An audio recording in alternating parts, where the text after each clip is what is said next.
عزیز سامعین،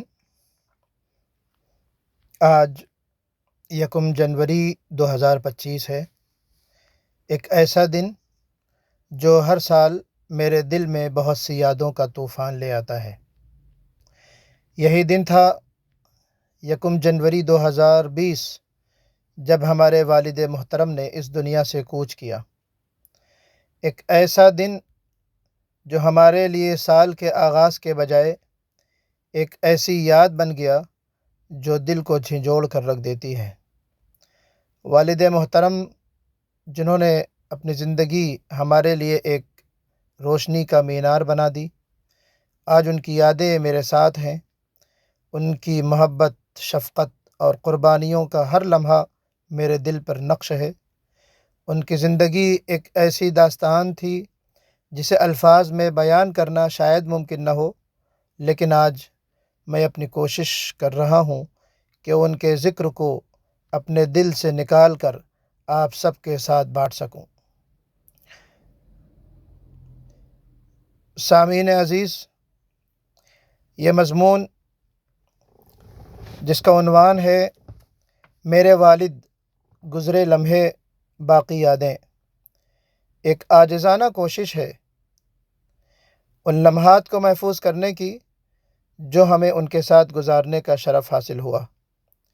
دعا ہے کہ یہ آپ کو بھی محبت، شفقت اور قربانیوں کی عظمت کا احساس دلائے گا۔ آئیے میرے والد کی زندگی کے ان سنہرے لمحات کو یاد کرتے ہیں۔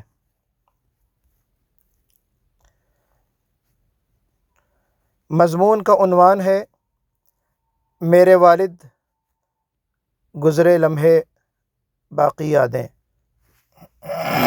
از قلم خبیب کاظمی، دوحہ قطر، بتاریخ 31 دسمبر 2024، رات 11:25۔ مضمون سماعت فرمائیں۔ 31 دسمبر 2019 کی رات، جہاں دنیا نئے سال 2020 کی آمد کی خوشیاں منا رہی تھی، وہیں میرے والد بستر مرگ پر اپنی زندگی کی آخری سانسیں لے رہے تھے۔ یہ صرف 2019 کا اختتام نہیں تھا، بلکہ میرے والد کی حیات کا بھی خاتمہ تھا۔ جہاں ایک طرف دنیا کا گوشہ گوشہ خوشی کے ہنستے رنگوں میں ڈوبا ہوا تھا، وہیں ہماری دنیا غم کی خاموشی میں گم ہو چکی تھی۔ یہ زندگی کا عجب اصول ہے کہ کہیں خوشی کی روشنی جگمگاتی ہے تو کہیں غم کی تاریکی ہمیں اپنی گرفت میں لے لیتی ہے۔ وقت کی بے رحم گردش ایک لمحے میں خوشیاں دیتی ہے اور دوسرے ہی لمحے ہمیں دکھ کے سمندر میں غرق کر دیتی ہے۔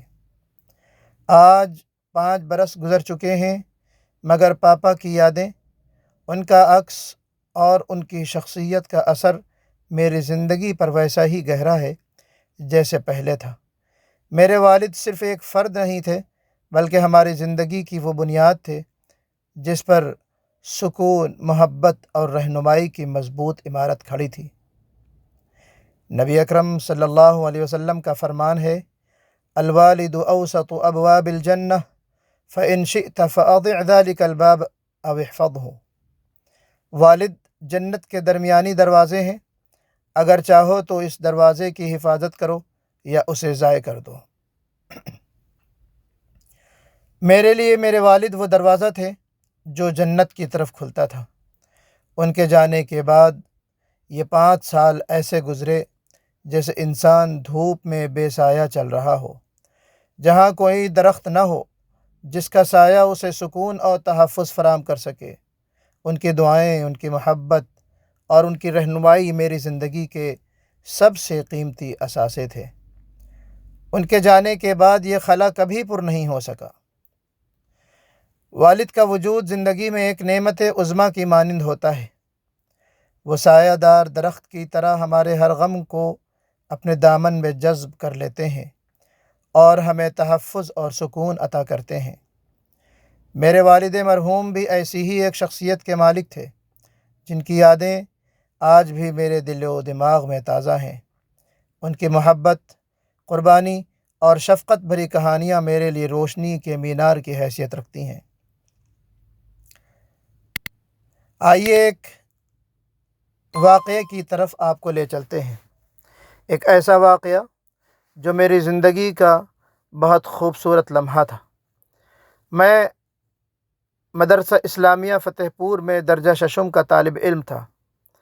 اگلے دن فارسی کا امتحان تھا اور والد صاحب نے مجھے اچانک بہن جان کے گھر جانے کا حکم دیا۔ ہم اپنی بڑی بہن کو بہن جان کہتے ہیں۔ اس وقت یہ بات غیر معمولی سمجھی جاتی تھی کہ رات کے وقت گھر کو خالی چھوڑا جائے، خاص طور پر جب مکان کسی دوسرے شہر میں رہنے والی کی ملکیت ہو۔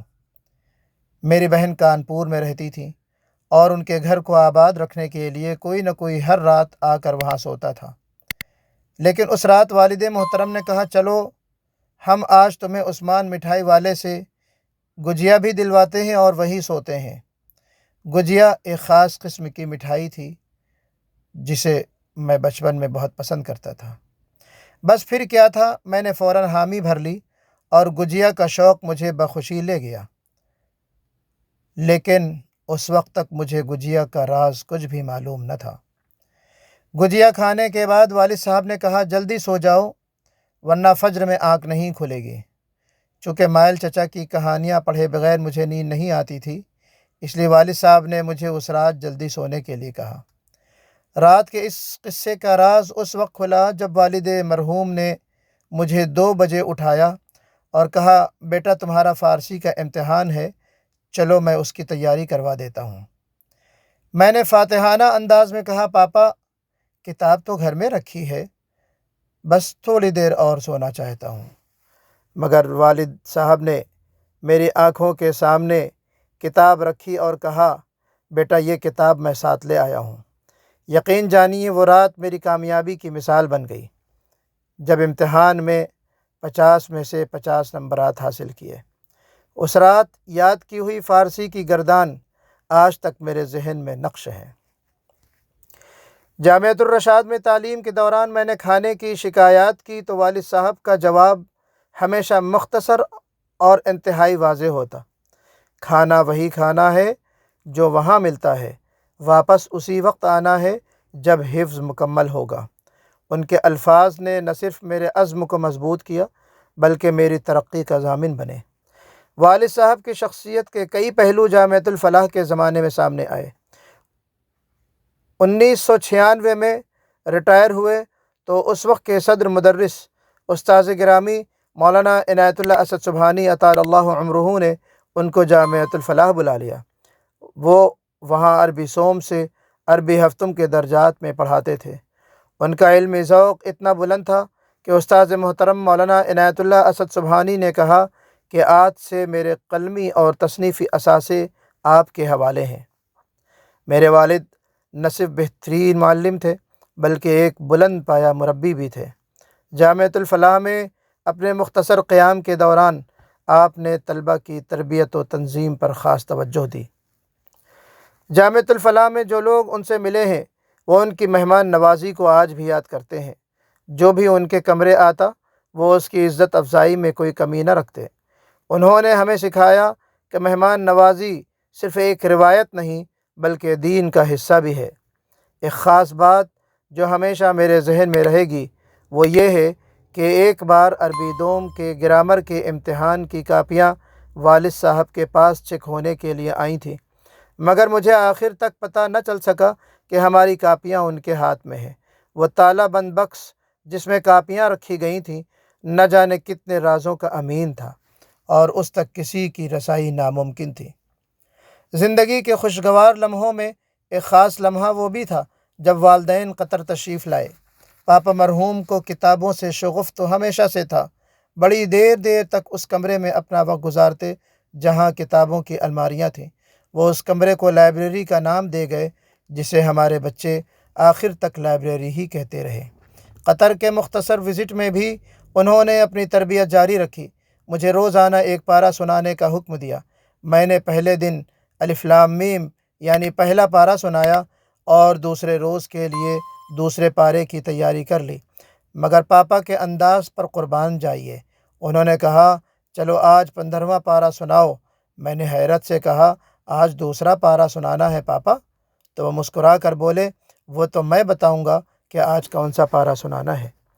ان کا کہنا تھا کہ یہ کوئی کمال نہیں کہ یاد کر کے سنا دو، بلا مراجعہ اور بغیر دہرائے ایک پارہ سناؤ، یہ اصل کمال ہے۔ جہاں بھول ہوتی وہاں پنسل سے نشان لگا دیتے اور پھر اگلے دن نیا پارہ سنانے سے پہلے انڈر لائن والی جگہوں کو دوبارہ سنتے تاکہ یہ معلوم ہو سکے کہ میں نے اس غلطی کو یاد کر لیا ہے یا نہیں۔ پاپا کا یہ انداز علم سے، بالخصوص قرآن سے محبت کی ایک علامت اور تربیت کا ایک خوبصورت طریقہ تھا، جس سے مجھے نہ صرف قرآن کی اہمیت کا ادراک ہوا بلکہ ان کے ساتھ گزارے لمحوں کی قدر بھی بڑھ گئی۔ پاپا کے چلے جانے کے بعد زندگی میں ایک ایسا خلا پیدا ہوا ہے جسے کبھی پر نہیں کیا جا سکتا۔ ان کی موجودگی سکون، تحفظ اور رہنمائی کا ایک ذریعہ تھی جو اب صرف یادوں میں باقی رہ گئی ہے۔ ان کی غیر موجودگی نے زندگی میں ایک ایسی خاموشی بھر دی ہے جو وقت گزرنے کے ساتھ مزید گہری ہوتی جا رہی ہے۔ یاد آتا ہے وہ وقت جب ان کی موجودگی مسائل کا حل اور ان کی دعائیں دل کو سکون دیتی تھیں۔ ان کی نصیحتیں آج بھی ہماری رہنمائی کرتی ہیں اور ان کی دعاؤں کی خوشبو دل کو تسکین دیتی ہے۔ وہ ہمارے لیے ایک ایسا سایہ تھے جس کے نیچے زندگی آسان اور پرسکون تھی۔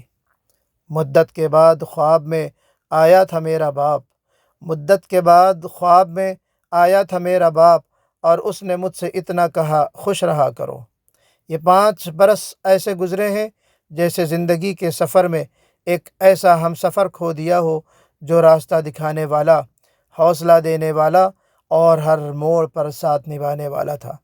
ان کی غیر موجودگی کا احساس ہر لمحہ دل کو چبھتا ہے اور ان کی یادیں دل کو تڑپاتی ہیں۔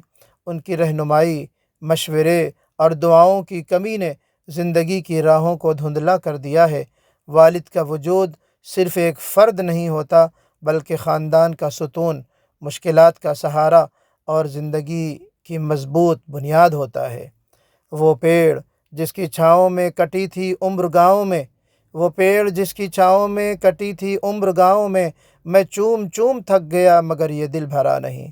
اللہ تعالیٰ سے دعا ہے کہ میرے والد کو اور ان تمام کے والدین کو جو اس دنیا سے رخصت ہو چکے ہیں، ان کو اپنی مغفرت اور رحمتوں سے نوازے۔ جزاک اللہ۔ خبیب کاظمی، 31 دسمبر 2024، شب 11:25